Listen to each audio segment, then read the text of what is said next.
Start. Israeli सेना के फिलिस्तीनी इलाकों पर ताबड़तोड़ सैन्य हमलों के कारण इजराइल हमास बातचीत में आ रही बाधाओं और नवनिर्वाचित ईरानी राष्ट्रपति के शपथ ग्रहण समारोह में शामिल होने के बाद हमास के शीर्ष नेता ने नाटकीय हत्या से पश्चिमी एशिया में तनाव लगातार बढ़ाया है विराम। दूसरी ओर इजराइल के प्रधानमंत्री द्वारा अमेरिका को अपने पक्ष में घसीटने का हर हथकंडा अपनाया जा रहा है, जिससे युद्ध के बादल मंडराने लगे हैं विराम। इसी कारण एयर इंडिया सहित सभी अंतर्राष्ट्रीय एयरलाइनों ने तेल की उड़ानें कम या रद्द कर दी हैं विराम पैरा। ईरान और हमास दोनों ने हानिया की मौत के लिए इजराइल को दोषी ठहराया है विराम।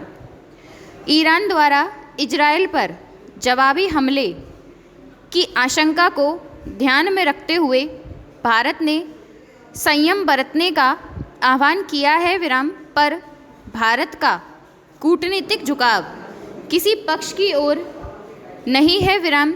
हानिया की हत्या पर सीधी प्रक्रिया देने के बजाय पश्चिम एशिया की स्थिति को चिंताजनक करार देना भारत की तटस्थ स्थिति का एक प्रतिबिंब है विराम।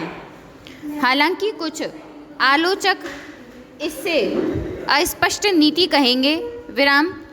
वैसे भारत ने हमास को आतंकवादी समूह की सूची में प्रतिबंधित नहीं किया है, पर आतंकवाद के मुद्दे पर भारत का रुख एकदम स्पष्ट है विराम। हानिया की हत्या पर स्पष्ट प्रतिक्रिया देकर भारत अंतर्राष्ट्रीय आतंकवाद के विरुद्ध संघर्ष को कमजोर नहीं करना चाहता विराम। उल्लेखनीय है कि पिछले 7 अक्टूबर को हमास द्वारा इजराइल पर किए गए आतंकवादी हमले की प्रधानमंत्री नरेंद्र मोदी ने कड़ी निंदा की थी विराम। समाधान की परंपरागत फिलिस्तीन नीति ने अचानक बदलाव के तौर पर दिखाया, पर भारत की पश्चिम एशिया नीति में रातों रात कोई परिवर्तन नहीं आया है, क्योंकि वह संतुलन की बुलंदी पर टिकी हुई है विराम पैरा। फिलिस्तीन का प्रश्न केवल पश्चिम एशिया के लिए ही अहम नहीं है विराम, यह उन सब देशों के लिए महत्वपूर्ण है जहां मुस्लिम आबादी बड़ी संख्या में निवास कर रही है विराम। फिर वह पश्चिम देश हो या भारत। इसलिए हानिया पर अस्पष्ट रुख भारत की संतुलनकारी कूटनीति को ही उजागर करता है विराम।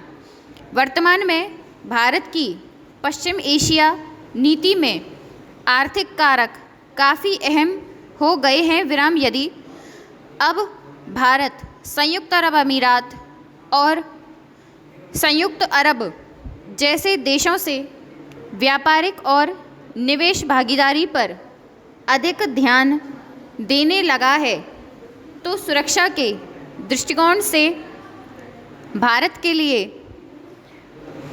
ईरान भी एक महत्वपूर्ण देश है विराम। ईरान 2 प्रमुख मोर्चों पर भारतीय रणनीतिक सोच का एक महत्वपूर्ण घटक है विराम। पहला, पश्चिम एशिया और अफ़गानिस्तान तक भारत की पहुंच आसान बनाने का जरिया विराम। दूसरा, भारत की आबादी पर ईरान की विचारधारा का संभावित असर विराम।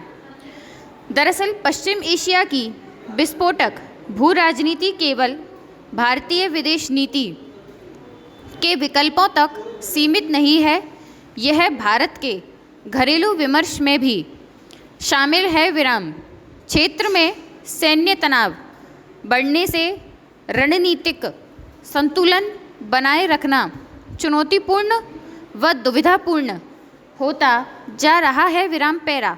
पिछले कुछ समय में कई जुलूस के दौरान फिलिस्तीनी एकजुटता एवं इजरायली विरोध भावनाओं का प्रदर्शन देखा गया है विराम। यहाँ तक कि भारत में कार्यरत इजरायली कंपनियों के बहिष्कार का आह्वान भी किया गया विराम। कुछ साल पहले भी ईरान के लोकप्रिय जनरल की हत्या के विरोध में रैलियां निकाली गई थी विराम। ये तथ्य इसलिए चिंताजनक है क्योंकि इनका संबंध पाकिस्तान प्रेरित आतंकवाद से ना होकर भारत की मुस्लिम राजनीति की वैचारिक सोच से है विराम। यह सही है कि इसका राजनीतिक असर फिलहाल नगण्य है विराम। यथास्थिति बनाए रखना अहम है ताकि इस्लामिक चरमपंथ की इस धारा के भारत में उत्थान को रोका जा सके विराम। जिस प्रचंडता से इस्लामिक कट्टरपंथियों ने बांग्लादेश में वापसी की है वह वैसे भी भारत के लिए नया सिरदर्द बन गया है विराम।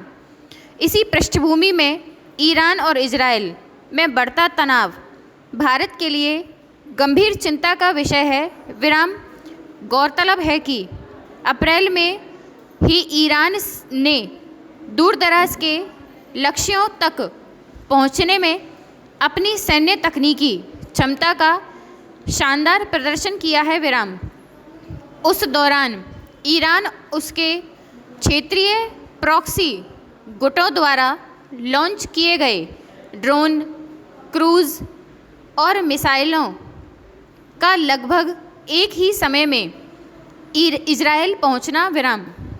ऐसी क्षमता के लिए बेहतरीन योजना और सटीकता की आवश्यकता होती है विराम। इनमें से अधिकांश सैन्य क्षमताएं ईरान ने स्वदेशी रूप में और कड़े अमेरिकी प्रतिबंधों के बावजूद हासिल की हैं विराम पैरा। भारत के लिए यह जरूरी हो गया है कि ईरान की बढ़ती क्षेत्रीय सैन्य उपस्थिति और मारक क्षमताओं को पहचाने और किसी भी परिस्थिति से निपटने के लिए तैयार रहे विराम।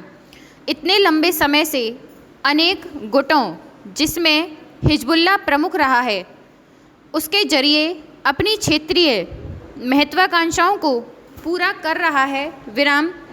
ईरान प्रभाव हमास और इस्लामिक जिहाद जैसे फ़िलिस्तीनी समूहों तक भी फैल चुका है विराम। धीरे धीरे ईरान समर्थक प्रॉक्सी गुटों की ताकत में घातक इजाफा हुआ है विराम। इनमें यमन में हूती और इराक में अनेक शामिल हैं विराम। अगर पश्चिम एशिया में युद्ध आरंभ होता है तो वह सीमित नहीं रहेगा क्योंकि ईरान मिसाइलों को लॉन्च करने के लिए और अनेक गुटों का उपयोग अवश्य करेगा विराम। तब ईरानी ड्रोन और मिसाइलें किस किस दिशा में रुख करेंगी इसका तो अनुमान ही लगाया जा सकता है विराम। जाहिर है ईरान के प्रति एक गंभीर दृष्टिकोण की आवश्यकता है जिसमें कूटनीतिक, सैन्य और विचारधारक तत्वों का समावेश हो सका है विराम पैरा।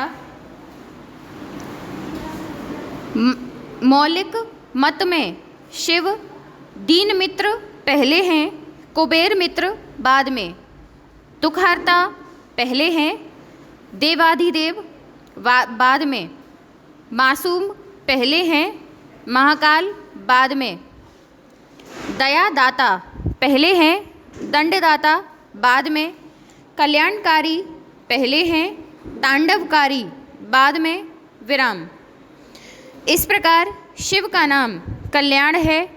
शिव आधाम है।